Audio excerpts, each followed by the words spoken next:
Bonjour à toutes et tous, c'est Brax, bienvenue sur LCN pour un petit tutoriel. Ça fait un bout de temps qu'on m'a demandé de remettre des tutos de modélisme. Donc voilà le nouveau, le 5e de la liste, et que j'ai appelé Break the Wall. Donc on va essayer dans ce tuto de donner un peu de vie, un peu de mouvement à nos figurines qui sont bien évidemment statiques. Il y a plein de façons de donner du mouvement à une figurine, notamment sa sculpture, une conversion, la faire évoluer par rapport à son environnement, et là c'est ce qu'on va faire, mais on va aller un petit peu plus loin que simplement prendre appui sur un rocher, passer au-dessus d'un mur, ce genre de choses. Alors, on va donc, comme vous le voyez là, c'est 3 figurines que j'ai commencé à faire dans ce délire-là, 2 chariots à pompe, donc des scrap wagons, et un chef gobelin sur Nashor, qui vont donc traverser des murs et les briser. L'idée, c'est qu'avec le mur brisé, bon déjà ça donne du relief et qui n'est pas trop monotone, puisque forcément il est cassé à différents endroits et pas de la même façon, mais c'est surtout qu'avec les briques qui volent un peu dans tous les sens, alors évidemment on n'a pas de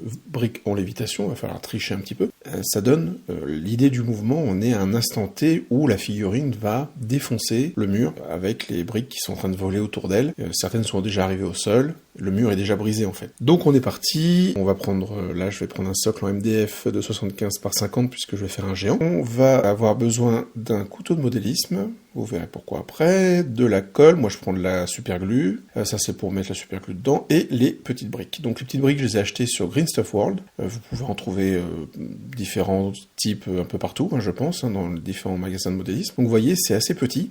Et le gros avantage, c'est qu'elles sont aussi longues que... Enfin, elles sont moitié moins larges que longues. Ce qui fait qu'en fait, vous allez pouvoir mettre sur une longueur 2 briques. Donc là, c'est le petit géant qu'on va mettre, et vous voyez, il a pied en avant, comme s'il venait de shooter dans le mur, parce qu'évidemment, on va pas faire un mur qu'un géant a besoin de briser, on n'est pas dans l'attaque des titans. Là, c'est plus par bestialité, par bêtise aussi, ou alors il est en train de glisser, et il shoot dans le mur.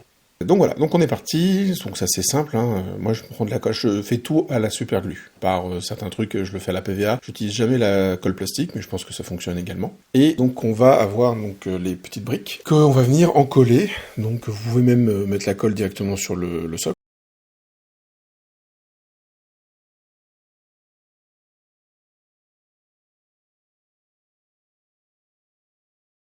Bien sûr. Et donc, alors je le mets là parce que je sais que le géant va être ici, et je veux qu'on puisse voir le mur détruit et des briques devant. Donc je mets pas le mur brisé sur le bord avant du socle, ça n'aurait pas d'intérêt. Donc je le mets au plus en arrière sans que ça déséquilibre la figurine, même visuellement, que le géant reste quand même un petit peu central par rapport à son socle. N'oubliez pas que la figurine, vu qu'elle détruit le mur, elle va être un petit peu au-dessus du mur, vu que là, mon pied droit, donc le pied qui vient de shooter dans le mur, lui va dépasser le mur, forcément. Donc il faut penser que le mur est un petit peu en retrait, vous n'êtes pas en train de gravir le mur au tout début. Donc j'utilise le couteau de modélisme si je veux pas utiliser mes gros doigts pour éviter d'être collé avec la superglue, mais voilà, donc il me sert avec le bout de la lame mieux placer mes briques. Donc je vais faire un mur épais de 4, alors comprenez 4, c'est-à-dire une longueur et 2 largeurs, donc c'est 4 largeurs en fait, et donc j'essaie de dessiner, voilà, je sais pas si on voit pas très bien à l'écran, mais vous verrez, en gros il y a une brique à l'horizontale, 2 verticales, donc ça correspond, ça fait la même longueur comme je vous le disais, puis après 2 qui vont être verticales, et après on recommence une horizontale, 2 verticales au milieu, une horizontale, et on continue en allant sur le côté, de façon à avoir un motif qui se répète. Alors s'il y a des maçons parmi vous, je m'excuse, je suis pas du tout maçon, il est fort à parier que mon mur ne tiendrait pas dans la vraie vie, mais là c'est pour avoir un dessin qui, au final, donnera quelque chose d'assez agréable à la vue. Ça prend du temps, parce que c'est pièce par pièce, parce que là c'est juste la base, en fait. Donc je fais toujours la base avant de texturer mon socle. Ça me permet, puisque moi j'utilise de l'Army Painter, c'est le sable du désert je crois, qui fait une très bonne terre au final, ça dépend comment vous le peignez, c'est assez fin, et donc c'est une espèce de pâte texturée, mais même si vous faites ça, on va dire à l'ancienne, avec de la PVA et du sable, c'est mieux je pense d'avoir la base. Sachant que quand on détruit le mur, on va pas les racler dans la terre, donc en fait les briques ou les pierres de la base du mur sont encore debout, et donc elles sont au même endroit. Donc ça vous permet d'avoir l'empreinte de votre mur, et ça vous permet après de texturer votre socle. Donc évidemment, bon là je voulais monter en accéléré. Donc on arrive au bout du socle, et vous allez voir que il n'y a pas la place de mettre une brique complète. Donc soit vous mettez une brique sur la tranche, ça peut le faire, ça peut fonctionner. Perso, j'aime pas trop.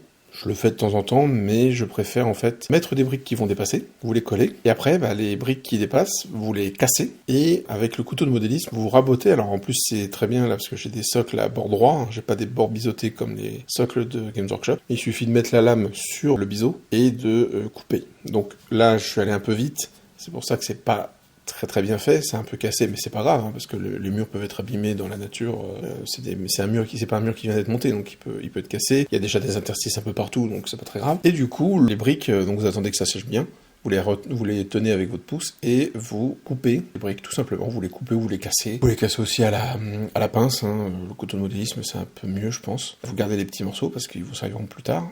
Rien n'est perdu. Et voilà, vous avez quelque chose au bout d'un moment qui est propre, hein, donc vous rabotez bien avec votre couteau, et vous avez quelque chose de propre. Donc tout ça, on le fait, comme je le disais, avant de texturer le socle, de façon à avoir l'empreinte du muret.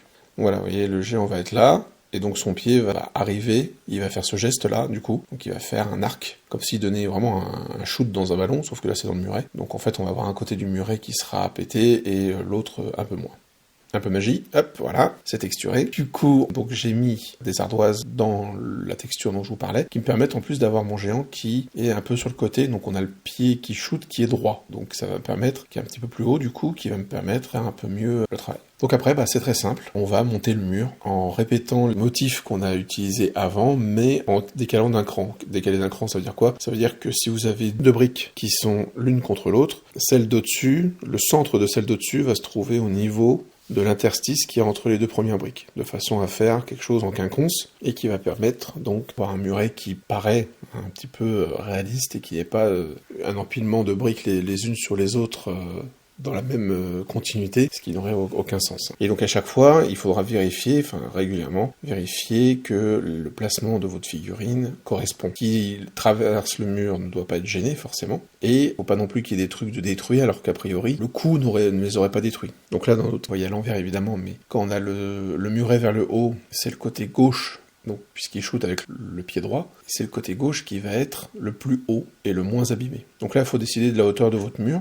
Donc soit vous le faites, c'est quelque chose que vous faites régulièrement dans l'armée, on considère que c'est le même muret, donc il a à peu près la même hauteur, soit vous faites comme vous voulez. Alors dans l'idée, un muret, ça doit pouvoir être passé par quelqu'un, on va dire un nain ou un elfe, enfin un nain peut-être pas, mais un humain ou un elfe, doit pouvoir se blottir derrière. Donc en termes de hauteur, moi j'aime bien 8, 9, voire 10 en termes de hauteur. Voilà. Après, la hauteur, vous faites ce que vous voulez, ça dépend aussi de la figurine qui traverse, faut pas que le mur soit trop gros non plus, hein, ça sert à rien. Et il faut pas qu'il soit anecdotique. Là, comme je l'ai dit, le géant c'est spécial, il est un peu débile, donc il aime bien, il shoot dedans quoi, hein. C'est un gamin, comme les gamins qui shootent dans les châteaux de sable, ou alors il a glissé sur une pierre un peu glissante, et du coup, il envoie le pied en avant, il explose le muret.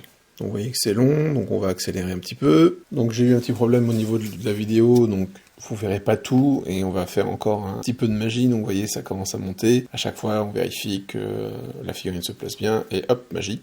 On va avoir donc le géant qui est collé cette fois, et qui est en train de shooter. Vous voyez qu'il y a des briques qui ont été collées, notamment sur son pied, aussi un peu plus haut, parce que ça rebondit, ça saute dans tous les sens, hein. Et c'est collé, donc toujours à la superglue, mais j'utilise l'activateur de superglue, vous en avez également chez Christophe World, notamment. Vous faites attention, hein, c'est un produit qui est pas GG pour la peau, surtout pour les yeux. Donc voilà, évitez de vous en mettre plein les doigts, moi je le fais, mais si vous pouvez, pensez à mettre des gants de protection. Et donc après voilà, donc moi ce que j'aime bien c'est que je balance un coup d'activateur, et après je vais prendre une brique, je l'encolle un petit peu, je la place où je veux, et en fait, donc l'activateur, qu'est-ce qu'il fait? Il va cristalliser hyper rapidement, en quelques secondes, en 1 ou 2 secondes, la superglue, et ça va vous permettre d'avoir voilà comme ça des morceaux qui sont pas en lévitation évidemment, mais qui sont comme en mouvement. En fait, on a vraiment l'impression qu'il vient juste de shooter au moment T, on a pris la photo au moment où il shoot dans le mur, les petites briques qui commencent à voler. Donc vous pouvez en rajouter, moi j'en ai rajouté bien sûr devant lui, parce que c'est les premières, hein, celles qui ont été projetées au sol, et vu qu'il a fait un mouvement de la droite vers la gauche. Là, sur la droite, c'est pas aussi pété qu'au milieu, mais c'est quand même pas mal défoncé, et donc la plupart des petites briques vont être du côté gauche. Donc là où le mur, lui, est intact, c'est les briques qui étaient de l'autre côté qui ont été, par le mouvement, rabattues vers l'avant. Donc voilà quelques photos pour voir un peu mieux, de plus près, ce qu'il en est. Vous voyez, les petites briques qui sont un peu partout.